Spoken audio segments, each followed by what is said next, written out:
با صدور فرمانی از جانب شاهنشاه آریامهر، مرحله تازه‌ای در امر آموزش و پرورش آغاز می‌گردد.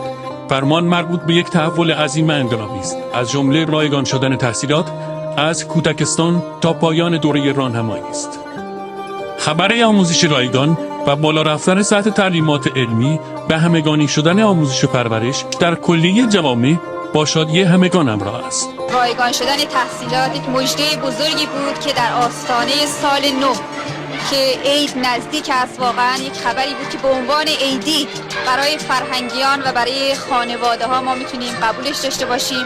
و قرار شده که روزی نیم لیتر شیر و یک نان شیرینی به بچه ها بدن که این خودش عاملی هست که شاگرد رو آماده تر میکنه که درس رو بهتر فرا بگیره و استعدادش رو بهتر نمایان کنه. هدف دادن آموزش بهتر به گروه بیشتری از فرزندان مملکت است.